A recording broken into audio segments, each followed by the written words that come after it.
What is up, everybody? Welcome in. Welcome in to Talkin BS. I am your host, as always, Steven Zamora. If you can, please follow me on Twitter at ZamoraBSB. That will be the best place for any and all show updates. And today I'm bringing you another off-season preview, this time of one of my favorite teams in the entire NBA. Super excited for this, the Orlando Magic. I've been following the Magic for a very long time. Ever since Hector was a pup, I've been watching the Orlando Magic because I was a big fan of Tracy McGrady growing up. Ended up with Aaron Gordon and Nikola Vucevic. Then started watching them real closely back then too because Aaron Gordon got absolutely robbed in them slam dunk contests. But then you guys blew that team up as well because you just couldn't get past the first round. Traded Vooch to the Chicago Bulls and traded Aaron Gordon to my Denver Nuggets. So thank you guys so much for that. Glad we could get him a championship. Then you guys used a lot of those assets and the losing that you guys went through in order to get a guy like Paolo Banchero, Franz Wagner, and Jalen Suggs, who is now your core, and what a core it is. And now the future is looking super bright for Orlando. So to my subscribers, you already know how this goes down. But for my people who are new here and you've never watched one of my off-season previews before, this is how we're going to break it down. We're going to go over the weaknesses Orlando needs to improve on, the tools you have to get better, the must-do the front office must address before going any further, the draft, some trade options, because you have a ton of them, and free agency. You got a bunch of money to spend in free agency. Then we're going to get together a nice 10-man rotation that hopefully you guys can be really excited about heading into the next season. And I want to shout out a homie of mine real quick, Grace. She requested this one specifically. So Grace, I hope you enjoy this. And I hope this team turns out to be everything you hoped for. We all know what the problems were with Orlando last year. They were one of the best defenses in the league, but unfortunately, the offense just couldn't keep up, right? And there are some stats to back that up. You were 26th in the league in points per game, second in points allowed per game, 25th in fast break points, 28th in assists per game, 28th in assist to turnover ratio, 26th in three-point percentage, 29th in field goal attempts per game, and 28th in three-point attempts per game. So obviously some real big offensive woes there, right? But a lot of it can be attributed to not having like a real point guard leader on that team, right? Markelle Fultz did a great job, really bounced back from the terrible start of his career that he had. But you need some more spacing. You need some guys who are going to take care of the ball a little bit better and get the team in position to succeed better. So that's going to be a big focus for us. And luckily for us, we have a bunch of tools that we have at our disposal to make this team better. You got the 18th overall pick in the NBA draft, the 47th overall pick in the second round, Jonathan Isaac, Cole Anthony, and Wendell Carter Jr. available for upgrades. Before dealing with free agents this offseason or any other lingering cap holds, the Magic are operating with $64.2 million in cap room for the summer of 2024. Own their own firsts in 25, 27, 28, 29, and 30, and Denver's firsts in 25 and 27 via the Aaron Gordon trade. So now that we know where we need to improve and what we have to improve ourselves with, let's look at a checklist of things that the front office must address before we go any further. We need to find a complement of guys who are going to come in and help Jalen, help Paulo, and help Franz, right? We know who our core three are. We just need to find some guys who are going to play off of that and really build this team from the ground up. Some stability, especially at the point guard position, right? We need to find somebody who can be a floor general, who can get these guys in their sets and get them in the proper position before every play starts.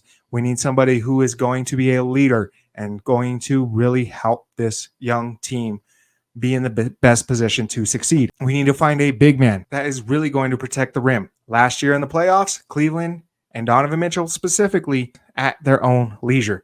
They did not care about any type of rim protection back there and just got into the paint and to the rim ad nauseum. Now, in order for this team to really succeed, though, we got to add some spacing, got to add some shooting. There's a lot of ways we can do that. But at the end of the day, one thing we are not going to do is sacrifice the culture. Mosley is not going to play anybody who is not going to play defense and not hold their own on that side of the court. And with that said, let's see what kind of young prospects we can bring in with that 18th overall pick in the 2024 draft. So there are a few ways that we can do this. In this draft, we can go and get a guard, we can go and get a big, or we can go and get some shooting, as those are the three main things that we need to improve on. And this is my own philosophy. Let me know if you think any different, but I don't trust a team who I'm trying to get through multiple rounds in the playoffs with a rookie point guard. If that's the case, I'm not really going to be looking at guards here. And I just don't think that you can really hope to make it deep into the playoffs with a guy that young as the floor general of the team. So then that leaves shooting or big men. Another personal philosophy of mine, you also don't want to rely on your spacing from a rookie. A lot of guys come in who are really good shooters in college, and they take a couple years before they really can get over that 38, 39% mark from three. You got to have time to really accommodate to the speed of the NBA and the size of these guys. Just look at a guy like Grady Dick last year with Toronto, right? One of the best shooters in all of college, came in, didn't even get minutes because he just couldn't shoot that same way. Look at Jet Howard, right? He made a name in college because of his scoring and his shooting prowess. Couldn't really even get any time with you guys last year. So to me, this is where we go and we get us a big who is athletic and strong and can make an immediate impact, something like Derek Lively last year with Dallas. So in that case, there's a guy named Khalil Ware from Indiana. I think he'd be a really good fit here. He's comped a lot to Miles Turner. He's a big man who could block shots and shoot threes. We could go Kyle Filipowski, who's a really good offensive player, but he is absolute barbecue chicken on defense. And I just don't think Mosley would really be able to stomach that for very long. We could go Zach Edey, right? Zach Edey, huge center, right? He's 7'3", almost 7'4", huge guy, right? He's going to be a good rim deterrent, but if he ever gets caught out on that perimeter, boy, he is done for. So to me, that's not the move here. So to me, a guy I'm hoping falls to this spot, I'm pretty sure he'll be there, and a guy who will fit this program really well, Yves Missi from Baylor University. So Yves Missi is a 7 foot, 230-pound center from Baylor. He is a lob threat. He is a rim runner. He is a rim protector. He's a very good rebounder, and he's an athlete. For as big as he is very athletic. His comps for me are Jarrett Allen or Jalen Duren. He's like maybe even a little bit of Clint Capella, right? He's your classic like rim rolling, big, long, athletic lob threat center. Now, he does have some of your typical tendencies that big men coming into the league that are of that prototype, right? He fouls a lot, like he bites on fakes, because typically those tall shot blocking guys that jump really high love to show it off, and they want to block them shots a lot. He's very raw. He's not a good shooter at all. He does need to work on some strength, and he does need to work on some focusing stuff. And he also needs to work on his conditioning a little bit. Now, he averaged 10 points and 5.5 rebounds a game, but that was only off of 23 minutes a game because there were concerns about his conditioning. I will say that at Baylor, he had a pretty hard assignment out there. They ran a lot of 1-3-1 zone scheme, and he was always the back line. So if guys were shooting from the corners, it was mostly his responsibility to fly out to the corner and try to defend those. As the backline defender in a 1-3-1, you have to run sideline to sideline constantly. But the thing is, he has heart and he does do it. He hustles, he tries, he goes after it. By all accounts, he's a really good kid. He's a very smart player. He hustles, he tries really hard. He did really good in school. He has all the intangible stuff. To me, I think this is a great fit here. Now, I don't think Yves Missi will be able to start right away because, like I said, he is a very raw prospect. And you would still have Mo Wagner on the team, but I want to upgrade that 5, right? I don't think it's enough that we're just bringing Yves Missi in and he might be able to play 10 to 15 minutes a night, right? So to me, I still want to upgrade that center spot. So let's look into that. So in my opinion, we should call up Cleveland and see if we can receive Jarrett Allen for Wendell Carter Jr., Cole Anthony, and a 2025 first-round pick via Denver top 5 protected. So why Cleveland does this is they get a big man who fits next to Evan Mobley much, much better.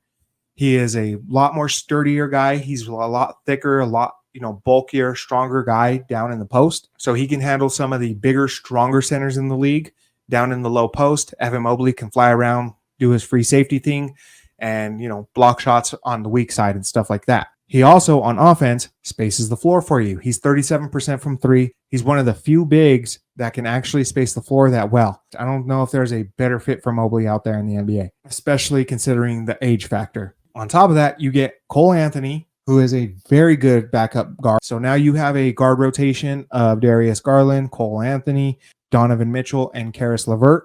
And I think that's one of the better guard rotations in the entire NBA. You get a 2025 first-round pick That way you can get yourself back into the draft. 2025 draft is supposed to be a really good one. Now, this isn't going to be a very high pick because it is from Denver. You have like almost no picks until 2030, which is wild. I don't even know how you accomplish that. But, this keeps the pipeline of young talent coming in. That way you always got some good young contracts on the team to help supplement the talent deficiency you're going to eventually run into. But we are not stopping there, folks. All right. Orlando, we're going to make another trade here. And this time we're going to call up Chicago, see what we could do about a floor general. So Orlando would receive Lonzo Ball.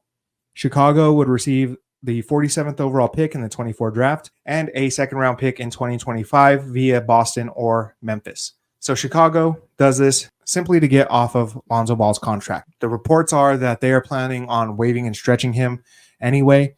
So basically they would cut him and only owe him $7 of his $21 million on the cap sheet for this season. This way, they actually get off of the full $21 million that he's owed.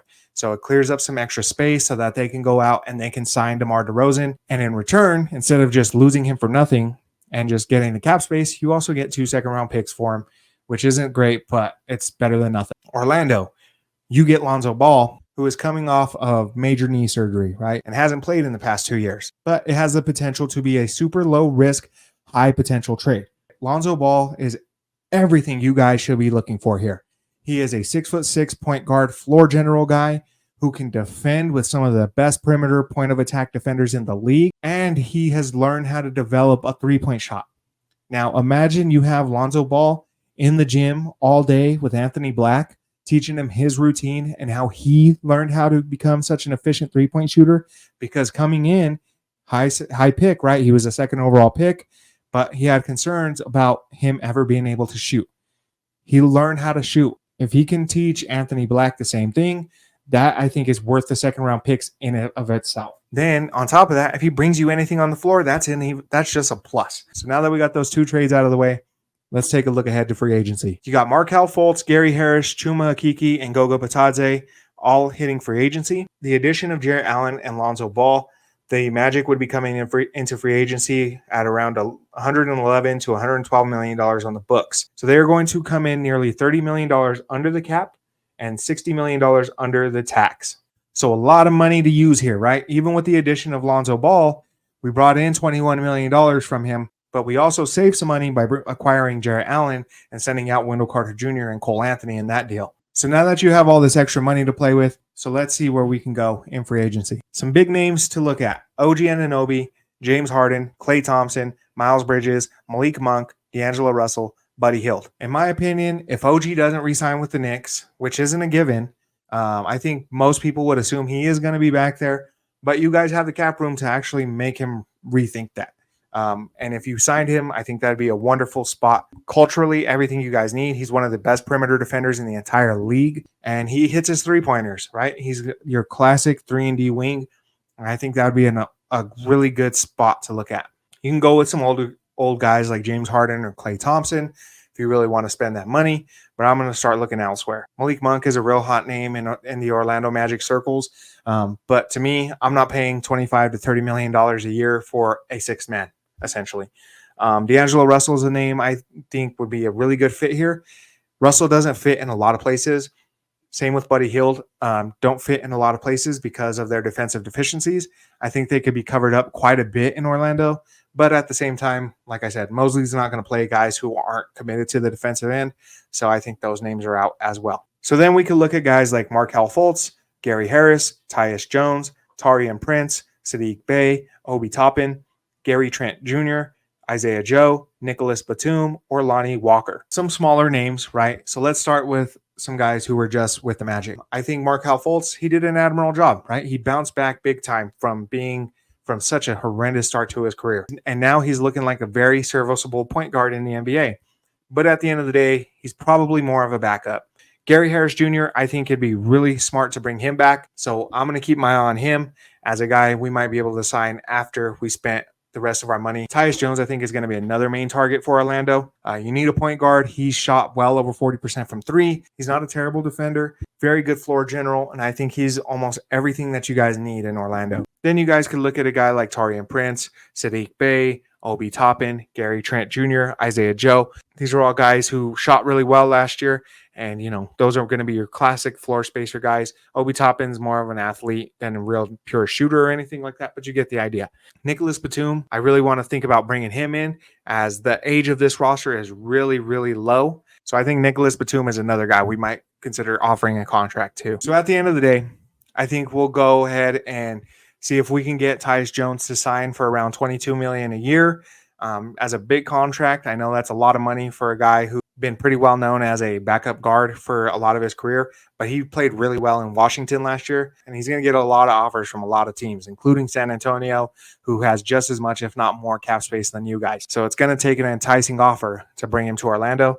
But if you bring him, I think he's perfect. Then I'm going to offer Nicholas Batum the rest of that cap space to come join the team for at least a year or two, since he's an older guy. Then I'm going to call up Gary Harris Jr., see if we can bring him in for around $10 million a year, and then sign Justin Holiday on a vet minimum. That way, our 10-man rotation looks a little something like this. Tyus Jones backed up by Lonzo Ball, Jalen Suggs backed up by Gary Harris, Franz Wagner backed up by Nicholas Batum, Paulo Banchero backed up by Jonathan Isaac, and Jarrett Allen backed up by Yves Missy, with Anthony Black, Jet Howard, Mo Wagner, Justin Holiday, and Caleb Houston on the deep bench. So first off, I know people are going to be like, oh, well, I don't think Lonzo Ball would be playing over Anthony Black. We've been developing Anthony Black. I know. This is just to show the kind of new additions and stuff like that. If Anthony Black is better than Lonzo Ball coming into the season, play Anthony Black, right? Same thing with the center position, right? Yves Missy. If you want to give him some extra time to develop and you want to put Mo Wagner in as the backup 5, perfectly good. This is the reason why you have these guys on the roster and you bring in some of these other guys, right? Anthony Black, like I said, needs some time to develop, and it'd be good to have him mentored by Lonzo Ball. Yves Missy, he's going to need some time to develop, and it'd be good to have him in there with a guy like Jarrett Allen and Mo Wagner who can show him the ropes. Batum, he played a lot of 4 last year with Philadelphia. Jonathan Isaac, he can play some 3. So if you want to swap either of those guys, that's perfectly fine. But that's the beauty of this lineup, guys, is that these guys can all switch all over the place, right? This is versatility. This is defense first. This is built on the culture that Mosley and the Orlando Magic are building this team on. You add some spacing, you add some floor generals, you add a big man, and it's all built on the culture that you guys have already built. So that's why I love this setup here. If you disagree with anything that I did here, please, please, please let me know down in the comments. I would love to hear it. I get back to everybody who responds to my videos. I only have like 80 subscribers, so I'm gonna have time to get back to you guys. And if you do like this, if you're new here and you do like this, subscribe to the channel. Like I said, I don't have that many yet. Let's get your boy to 100. And if you're still here, I appreciate you so much. Thank you so much from the bottom of my heart to my subscribers. Thank you guys. I appreciate you guys so much. I love y'all. And we are out of here. Talking BS.